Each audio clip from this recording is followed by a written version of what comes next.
السلام علیکم ناظرین گرامی، آخر نیوز ڈیجیٹل میں خوش آمدید۔ میں ہوں عرفان امتیاز۔ آج کے اس ولاگ میں ڈیٹیل سے ڈسکس کرنے جا رہا ہوں 3 اہم خبروں کے حوالے سے، اور اس میں جو سب سے پہلی خبر ہے وہ یہ ہے کہ گھریلو ملازمت سے زیادتی کا جرم ثابت ہونے پر سابق رکن پارلیمنٹ کو عمر قید کی سزا سنا دی گئی ہے، اور بڑی اپریشیٹیبل ہے جی۔ ہماری جو عدالتیں ہیں وہ اس حد تک مضبوط ہو جائیں تو اور کیا چاہیے کہ ایک سابق رکن پارلیمنٹ کو، اور ابھی جو ہے نا گورنمنٹ کی اتحادی جماعت ہے اور گورنمنٹ کی ایک طرح سے ہونے کے باوجود اس کو عمر قید کی سزا سنا دی جاتی ہے، تو یہ بڑی خوشائن بات ہے۔ یہ ایگزیکٹلی واقعہ کیا ہے اور کون سے، اور سابقہ وزیر اعظم کے پوتے بھی ہیں، یہ تمام ڈیٹیل آپ کے سامنے رکھوں گا۔ اس کے ساتھ ساتھ جی آج کے اس ولاگ میں ڈسکس کروں گا جی کہ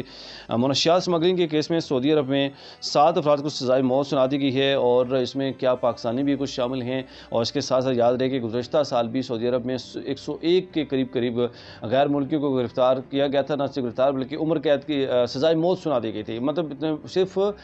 منشیات اسمگلنگ کے کیس میں۔ اس میں پاکستانی کتنے تھے، یہ ساری ڈیٹیل آپ کو سامنے رکھوں گا۔ اس کے ساتھ ساتھ جی آج کی ولاگ میں ڈسکس کروں گا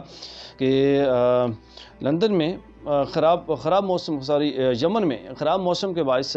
کشتی ڈوبنے کا ایک اور حادثہ رونما ہوا ہے، اور اس واقعے میں 68 افراد جاں بحق ہو چکے ہوئے ہیں اور درجنوں لاپتہ ہیں، اور اس میں کیا پاکستانی بھی شامل تھے یا نہیں اور کتنے تھے، یہ ساری ڈیٹیلز آپ کے سامنے رکھوں گا جی۔ ویڈیو کی ڈیل کی جانب چلنے سے پہلے اگر آپ چینل پر نئے ہیں سبسکرائب کرنا، بیل آئیکن پریس کرنا نہ بھولیے گا، تاکہ اس طرح کی انفارمیٹیو ویڈیوز اور ولاگز اور آپ تک ٹائملی پہنچتے رہیں۔ اور مزید بات ہے کہ ہماری کوشش ہے کہ ہم ایک ولاگ کے اندر جو دن بھر کی سب سے اہم خبریں ہیں وہ ہم آپ تک پہنچانے کی کوشش کرتے ہیں۔ سب سے پہلے جی ڈسکس کریں گے گھریلو ملازموں سے زیادتی کا جرم ثابت ہونے پر سابق رکن پارلیمنٹ کو عمر قید کی سزا سنا دی گئی ہے جی، اور جو عدالتی نظام نے یہ ثابت کر دیا کہ اگر آپ کرنا چاہیں تو آپ کچھ بھی کر سکتے ہیں، اور حاضر جو گورنمنٹ ہے مطلب ان کو بھی آپ سزا سنا سکتے ہیں۔ اب یہ نہیں کہ آپ ڈر کے چپ کر کے بیٹھ جائیں، ان کو سزا ہی نہ سنائیں، اور جو گورنمنٹ ہے ان کو سزا ہی نہیں سناتے عدالتیں ہماری، اور جو اپوزیشن میں ان کو رج کے سزائیں سنائی جا رہی ہوتی ہیں، تو یہ ایسا ہرگز نہیں ہے۔ یہ واقعہ جی رکن پارلیمنٹ جب پہلی بار ان کے اس رکن پارلیمنٹ کے اوپر الزامات جب ان کے اوپر لگائے گئے 2023 میں، اور پھر جب درجنوں نازیبہ ویڈیو ان کی سوشل میڈیا کے اوپر وائرل ہوئیں، اس وقت یہ الزامات ان کے اوپر اس رکن پارلیمنٹ کے اوپر لگائے گئے، اور پھر الزامات کو اس رکن پارلیمنٹ کی جانب سے مسترد بھی کیا جاتا رہا کہ یہ نہیں ہے، لیکن اس کے باوجود جب اچھا یہاں پہ ایک مزے کی بات یہ ہے کہ اس رکن پارلیمنٹ کو، جو کہ یار جب آپ لوگوں کے ساتھ ظلم و زیادتی کرتے ہیں آپ اس وقت نہیں سوچتے، جب سزا سنائی جا رہی تھی ان رکن پارلیمنٹ کو، یہ جناب جو ہے نا وہ عدالت میں رو پڑے کہ میری جو ہے نا وہ اتنی زیادہ سزا سنائی گئی ہے مجھے، اور یہ سزا تھوڑی کم کی جائے۔ تو مطلب جب آپ زیادتی کر رہے ہوتے ہیں لوگوں کے ساتھ، جب ظلم کر رہے ہیں آپ اس وقت نہیں سوچتے، اور حیرت کی بات ہے کہ جب آپ کو سزائیں سنائی جاتی ہیں تو آپ رونے لگ جاتے ہیں۔ ناظرین یہ پرجوار روانہ ہیں انڈیا کے بھارتی ریاست کرناٹک کے، یہ رہائشی ہیں، اور جرم ثابت ہونے پر ان کو جو ہے عمر قید کی سزا سنائی گئی ہے، اور سابق وزیر اعظم ایچ ڈی دیوے گوٹرا کے پوتے یہ بتائے جا رہے ہیں، اور جماعت جو ان کی ہے جس کا نام جنتا دل سیکولر پارٹی کا نام ہے، جماعت کا نام ہے، اور یہ جو پارٹی ہے اس کے بارے میں کہا جاتا ہے کہ بی جے پی کی جو اس وقت نریندر مودی کی جو جماعت ہے اس کی یہ بہت بڑی اتحادی جماعت ہے، اور ایک طرح سے یہ گورنمنٹ کے اندر بیٹھے ہوئے ہیں، اس کے باوجود بھی سابق وزیر اعظم بھی رہ چکے ان کے پوتے کو جو ہے نا یہ، اور سابق رکن پارلیمنٹ بھی ہیں، ان کو جو ہے نا یہ سزا سنا دی گئی ہے اور عمر قید کی سزا سنا دی گئی ہے۔ روانہ جن کا نام ہے، ان کی ویڈیوز جو ہے نا گزشتہ دنوں گردش کر رہی تھی جب اپریل 2024 کے اندر، تو انہوں نے جب مطلب بہت زیادہ پیک پکڑی ان کے خلاف، سوشل میڈیا کے اوپر بھی ان کو بہت زیادہ تنقید کا نشانہ بنایا جاتا رہا، تو اس دوران انہوں نے یہ کیا کہ سفارتی پاسپورٹ کی بنا پر یہ فوراً ہی بھاگ گئے جرمنی میں، اور جرمنی میں جناب نے 1 مہینہ گزارا، لیکن 1 مہینے کے بعد واپس آ گئے، اور جب واپس آئے تو واپسی پر فوری طور پر ان کو گرفتار کر لیا گیا حکام کی جانب سے، اور 1 ماہ کے بعد ہی ان کو گرفتار کر لیا گیا۔ اور اس وقت اگر آپ بتاتے چلیں تو ان کے اوپر جو 2 مزید مقدمات جو ہے نا اس وقت جو ہے نا وہ چل رہے ہیں جی ان کے اوپر، اور بڑی ہی اپریشیٹیبل ہیں ان کی عدالتیں جو کہ فوری اس طرح کے ان کے اوپر ایکشن لیا گیا، اور گھریلو ملازمہ کی زیادتی کی بنا پر صرف ان کو عمر قید کی سزا سنا دی گئی، اور یہاں پاکستان کے اندر کیا کچھ ہو رہا ہے یار، مطلب کوئی پوچھنے والا، بس میں اس پہ خاموشی اختیار رکھوں تو زیادہ بہتر ہے، آپ بہتر سمجھتے ہیں۔ اور آپ کی سر سے کیا رائے ہے، کیا پاکستان کی عدالتیں اور پاکستان کے جو سسٹم ہے جوڈیشری اس حد تک مضبوط ہے کہ وہ اس طرح سزائیں سنا سکتا ہے، یا صرف گورنمنٹ کو چھوڑ کے باقی سب کو سزائیں سنائی جاتی ہیں، اور مطلب جو اقتدار میں ہوتے ہیں ان کو، مطلب میں یہ نہیں کہتا کوئی بھی گورنمنٹ ہوتی ہے تو یہی حال ہوتا ہے، اگر پی ٹی آئی ہے، پیپلز پارٹی ہے، نون لیگ کوئی بھی ہے، جو گورنمنٹ میں ہوں گے ان کے خلاف کوئی سزائیں نہیں سنائی جاتی ہیں، لیکن جو اپوزیشن پارٹی میں ہوتے ہیں یا جب گورنمنٹ میں نہیں ہوتے تو ان کے خلاف بھرپور سزائیں سنائی جاتی ہیں. تو ہمیشہ سے یہ دیکھنے میں آ رہا ہے. تو آپ کی سوال سے کیا رائے ہے؟ آپ کمنٹ سیکشن میں رائے کا اظہار کرنا نہ بھولیے گا اور بتا دیجیے گا کہ کیسے کیسے ہو رہا ہے پاکستان کے اندر اور کیا کچھ نہیں ہوتا اور کیا کرنے کی ضرورت ہے پاکستان کے اندر. آگے بڑھیں جی اور بتائیں کہ سعودیہ میں اس سال، یہ گزشتہ دن کی خبر ہے، اور گزشتہ دن سعودیہ کے اندر 7 افراد کو سزائے موت سنائی گئی ہے، جس میں 13 ایتھوپین شامل ہیں اور 4 صومالیہ کے شامل ہیں. اور یہ سزائے موت اس وجہ سے سنائی گئی ہے کہ منشیات اسمگلنگ کے کیس میں. اور پاکستان کے اندر پتہ نہیں کیا کچھ نہیں ہو رہا کہ یار آپ گزشتہ دنوں سے دیکھ رہے ہیں کہ کتنی چھوٹی چھوٹی بچوں کے ساتھ زیادتی ہو رہی ہے اور کیا کچھ ہو رہا ہے. ان کو پھر دفن کر دیا جاتا ہے، مطلب بہت سارا اتنا غلط ہو رہا ہے، لیکن یہاں پہ کوئی پوچھنے والا نہیں ہے. اور سعودی عرب میں آپ دیکھ سکتے ہیں کہ منشیات اسمگلنگ کے کیس میں سزائے موت سنائی جا رہی ہے. اور میں خراج تحسین پیش کرتا ہوں سعودی گورنمنٹ کو کہ وہ زیادہ تر ان کے جو فیصلے دیکھنے میں آتے ہیں وہ وہی ہوتے ہیں جو قرآن و سنت کے اعتبار سے ہوتے ہیں، اور قرآن جن چیزوں پہ کہتا ہے فیصلے سناتا ہے وہی فیصلے انہوں نے سنائے.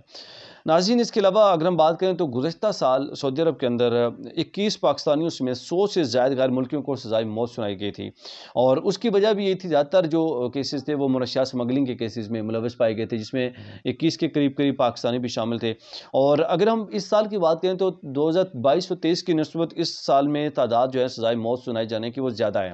ریشو زیادہ ہے. سعودی پریس ایجنسی کے مطابق جی ہفتے کے دن جب پچھلے سال میں منشیات کیس میں یمنی شہری کو بھی سزائے موت سنائی گئی تھی، اور اس میں پھر ان کی جو تعداد تھی وہ غیر ملکیوں کے 101 سے بھی تجاوز کر گئی تھی گزشتہ سال، جس میں 20 یمنی تھے، 14 شامی تھے، 10 نائجیرین تھے اور 9 مصری شامل تھے، 8 اردنی شامل تھے، 7 ایتھوپین شامل تھے، سوڈان تھا، بھارت، افغانستان کے 3 تھے، اسی طرح سری لنکا اور ایریٹریا کے ایک باشندہ جو ہے شامل تھا. اور اس میں آپ نے نوٹ کیا ہوگا زیادہ تر وہی لوگ تھے، ان جن کا جو تعلق تھا ملزمان کا، مجرمان کا، وہ زیادہ تعلق جو ہے وہ ایسے کنٹریز کے تھا جو کہ جن کی معاشرت جو ہے نا زیادہ بہتر نہیں ہے، جس میں مطلب چھوٹے کنٹریز ہیں، معاشرت کے اعتبار سے اتنے بڑے نہیں تھے، اور ان میں زیادہ تر اس طرح کے لوگ جو ہے وہ شامل ہیں. شاید ان کو شامل کروایا جاتا ہے، ان سے پھر اس طرح کے دھندے کروائے جاتے ہیں اور پھر منشیات اسمگلنگ کا کام لیا جاتا ہے، وہ مختلف صورتوں میں لیا جاتا ہے، ان کو ہلے بہانوں سے بھیج کے پھر اس کے مطلب ایسے بھی کیسے سامنے آئے ہیں کہ خدا نخواستہ کہ آپ کی جو اعضاء ہیں جسم کے اندر مختلف حصوں میں جو ہے نا وہ یہ منشیات پر رکھ کے جو ہے نا وہ اسمگل کی جاتی رہی ہے. تو اس طرح کے کیسز بھی منظر عام پر آئے ہیں. تو یہ اس میں زیادہ تر لوگ ایسے ہی دیکھنے میں آئے ہیں جو کہ جن کا جو تعلق ہے زیادہ تر کم معیشت والے، جو زیادہ مطلب امیر، جو ویل ڈیولپڈ کنٹریز کے ساتھ جو ہے نا وہ نہیں تھا. آگے بڑھیں جی، آپ کو بتائیں جی کہ ایک اور افسوسناک واقعہ کشتی ڈوبنے کا رونما ہوا ہے، اور یہ واقعہ جو ہے نا وہ خراب موسم کے باعث ہوا ہے، جس میں 68 افراد جاں بحق جبکہ درجنوں لاپتہ ہیں اب تک کے اطلاعات کے مطابق. اور اس میں یہ واقعہ جو رونما ہوا ہے جی، یہ بھی ایک یمن کے ساحل پہ گزشتہ روز یہ واقعہ رونما ہوا جب موسم خراب تھا. اور یہ بھی یہ بتایا جا رہا ہے زیادہ تر وہی اس میں افراد سوار تھے جو کہ ڈنکی لگانے کے غرض سے، جو کہ بہتر روزگار کی تلاش میں جو ہے نا وہ ڈنکی لگا رہے تھے اور وہاں پہ جا رہے تھے. اور یہ ماضی میں بھی آپ نے دیکھا کہ 5-6 مہینے پہلے بھی واقعہ رونما ہوا، اس سے پہلے بھی واقعہ رونما ہوئے، تو متعدد ایسے واقعات رونما ہو چکے ہیں، لیکن لوگ اس کے باوجود بھی سدھرنے کا نام نہیں لے رہے اور پھر بھی اس طرح کے مطلب رسک لے رہے ہیں اپنی زندگیوں کے اوپر. یمن کے ساحل میں اور جنوبی صوبہ ہے یمن کا بیان جس کا نام ہے، اس کے ضلع احور کے قریب یہ واقعہ رونما ہوا ہے. اور بحیرہ عرب میں تقریباً 68 افراد کے جاں بحق ہونے کی اطلاعات موصول ہوئی ہیں، اور متاثرہ کشتی میں 150 افراد سوار تھے. یہ اطلاعات منظر عام پر آ رہی ہیں، اور 150 میں سے 68 افراد کے جاں بحق ہونے کی اطلاعات ہیں، اور لیکن باقی جو ہیں ان کے سارے کے لاپتہ ہونے کی اطلاعات ہیں کہ ان کا ابھی کچھ بھی نہیں کہا جا سکتا. لیکن خبریں یہ بھی ہیں کہ وہ جو لاپتہ ہیں وہ زیادہ تر یا تو سمندر میں ڈوب گئے ہیں، مطلب زیادہ تر یہ اطلاعات ہیں وہ بھی جاں بحق ہو چکے ہیں، لیکن کیونکہ ان کی تصدیق نہیں ہو سکی اب تک، وہ ملی نہیں ہے. ریسکیو آپریشن جاری ہے، ان کی جو ڈیڈ باڈیز ہیں یا ان کو جو ہے ریسکیو کرنے کے لیے ان کو جو ہے نا وہ ڈھونڈا جا رہا ہے، لیکن اب تک کچھ بھی جو ہے نا وہ کہنا قبل از وقت ہوگا. لیکن 68 افراد کی جاں بحق ہونے کی اطلاعات ہیں. ناظرین، افسوس کا مقام ہے کہ ہم لوگ خاص کر کے یہ زیادہ تر یہ جو متوسط طبقے کے جو لوگ ہوتے ہیں، یا پھر جو جس میں جو ایسے کنٹریز سے جو کہ کم معیشت ہیں یا غربت زیادہ ہے، اور پھر اچھے روزگار کی تلاش میں، اچھے مستقبل کی تلاش میں وہ پھر یورپین کنٹریز کا یا ان کنٹریز کا وہ پھر وہاں پہ جانے کی کوشش کرتے ہیں، لیکن کم بجٹ ہونے کی وجہ سے یا پھر ویزا نہ لگنے کی وجہ سے وہ پھر اس طرح کا غیر قانونی راستہ اپناتے ہیں اور اپنی زندگی کو بھی رسک میں ڈال دیتے ہیں اور پھر وہاں پہ جانے کی کوشش کرتے ہیں۔ اور افسوسناک ایک اور واقعہ رونما ہوا جس میں 68 افراد جاں بحق ہوئے ہیں، بہت بڑی تعداد ہے یار، 150 افراد مطلب سوار تھے اس میں، سارے لاپتہ ہیں اور متعدد کے جاں بحق ہونے کے اطلاعات ہیں۔ تو ناظرین آپ کی سوال سے کیا رہا ہے کہ کیا ان لوگوں کو اس طرح سے رسک لینا چاہیے یا نہیں، اور اس طرح اپنی زندگیوں کو خطرے میں ڈال کے جو ہے نا وہ ڈنکے لگا کے جانا چاہیے یا نہیں؟ کمنٹ سیکشن میں اپنے رائے کا اظہار کرنا نہ بولیے گا۔ ایک نئے ویلاگ اس پر حاضر ہوں گا، تب تک کے لیے اجازت دیجیے، اللہ حافظ۔